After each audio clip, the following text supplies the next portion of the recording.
बिस्मिल्लाहिर्रहमानिर्रहीम अस्सलाम वालेकुम प्यारा दोस्तों, एक नई वीडियो सां गॾु अवांजी ख़िदमत में हाज़िर आहियूं। प्यारा दोस्तों, जीअं अव्हांखे ख़बर आहे त आपा शबीर अचन ईद जे ॾियारे खां वठी एक्सीडेंट थी करे डावा हॉस्पिटल में एडमिट आहे ऐं हुन जी मुसलसल ट्रीटमेंट हली रही आहे। अॼु डॉक्टरनि ऐं आपा शबीर अचन जे धीउ आलिया चना जे विच में कुझु ॻाल्हियूं रखियल हुयूं। डॉक्टरनि आलिया चना जे पूरे ख़ानदान खे घुरायो हुयो त अव्हां सां कुझु ॻाल्हाइणो आहे, कुझु पॉइंटनि ते डिस्कस करिणो आहे। अॼु आपा शबीर चन्ना जी फैमिली आलिया चन्ना ऐं डॉक्टरनि जे विच में कुझु ॻाल्हियूं थियूं आहिनि, जंहिंखां पोइ अधी आलिया चन्ना काफ़ी सारियूं ॻाल्हियूं मीडिया ऐं माण्हुनि सां कयूं आहिनि, जंहिंमें कुझु ॻाल्हियूं अव्हां सां शेयर कयूं था ऐं अव्हांखे ॿुधायूं था त आपा शबीर चन्ना जी तबियत कीअं आहे ऐं डॉक्टरनि जो आपा शबीर चन्ना जे बारे में छा ख़्यालु आहे। त प्यारा दोस्तों, हलूं था अॼु जे वीडियो जे तरफ़ ऐं अव्हांखे गुज़ारिश आहे त आपा शबीर लाइ हिकु दुआ करे ऐं वीडियो जे कमेंट सेक्शन में आमीन ज़रूरु लिखंदा।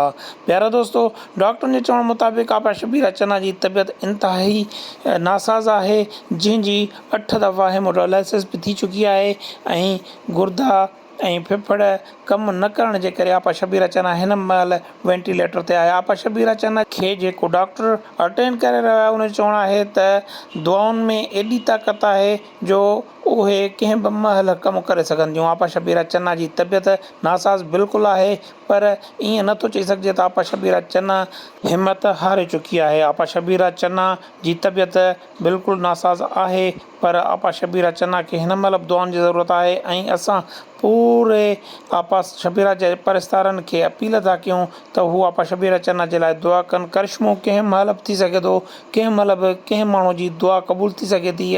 आलिया चन्ना पिणु चयो त मां ॾेह ऐं परॾेह में अम्मा जे परिस्तारनि खे अपील कंदमि, नंढनि वॾनि खे अपील कंदमि त उहे मुंहिंजी अम्मा लाइ दुआ कनि। मां ख़ासि तौर ते भाइरनि खे चवंदमि त उहे मस्जिद में वञी इज्तिमाही दुआऊं कनि ऐं अलाह पाक खां मग़फ़िरत जूं दुआऊं कनि त जीअं अम्मा तां हीउ ॾुखियो वक़्तु टरी सघे। प्यारा दोस्तों, अव्हांखे गुज़ारिश आहे त हिन वीडियो खे वधि खां वधि शेयर कयो त जीअं ॾिसंदड़ ॾिसी सघनि ऐं उहे पिणु आपा शबीर चन्ना लाइ ॿ लफ़्ज़ दुआ जा घुरी सघनि। दुआउनि में यादि कजो। अॻे वीडियो में नई अपडेट सां गॾु अव्हांजी ख़िदमत में हाज़िर थींदासीं। अल्लाह हाफ़िज़।